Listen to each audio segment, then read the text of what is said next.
For the last 3 decades, the entire world has lived a lie. We have been conditioned to believe that abundance is cheap. Every television, every toy, every piece of clothing delivered to your doorstep for a price that defied logic.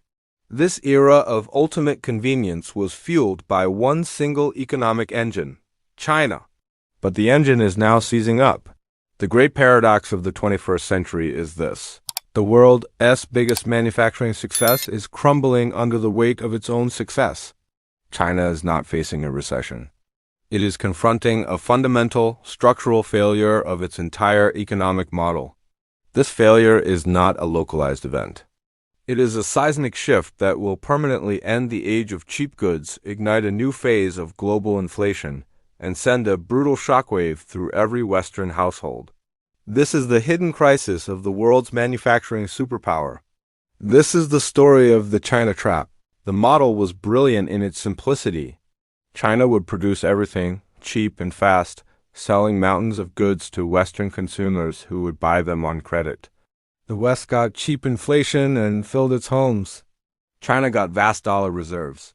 It was a symbiotic relationship built on paper money and relentless production. But what did China do with those vast dollar reserves? They did not spend them.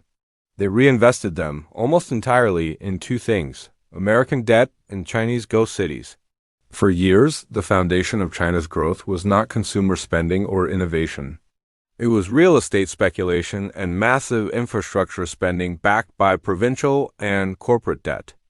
They were building cities for a future that never arrived, creating empty skyscrapers and high-speed rail lines to nowhere.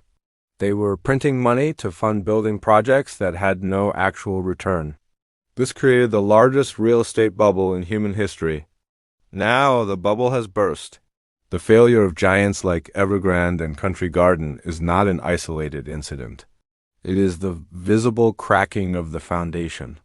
Local governments are paralyzed by debt that dwarfs their annual income.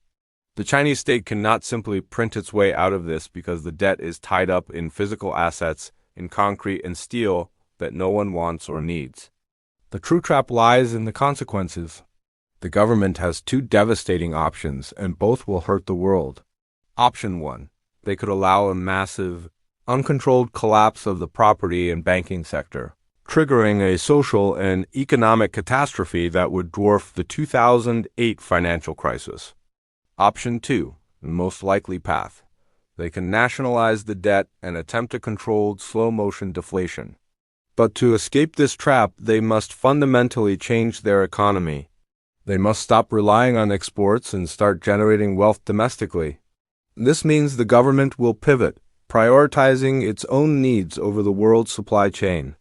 For the West, this pivot has terrifying consequences. First, it marks the end of cheap goods. As China shifts priorities and manufacturing capacity leaves, supply chains will break. Companies will move production to more expensive locations like Mexico, Vietnam, or back to the West. This immediately raises the cost of production for everything you buy. The era of deflationary pressure from China is over. Second, it accelerates de-dollarization. As China faces its internal crisis, it will need its vast U.S. dollar reserves more than ever, leading them to sell off U.S. treasuries to raise cash. This action weakens the U.S. dollar's global dominance, pushing up long-term interest rates and increasing the cost of borrowing for everyone from the U.S. government to your local bank. This is the hidden cost of China's failed economic miracle. The bill for all those cheap goods is finally arriving, not in dollars paid at checkout, but in the form of a permanent structural inflation that will squeeze the Western consumer harder than ever before.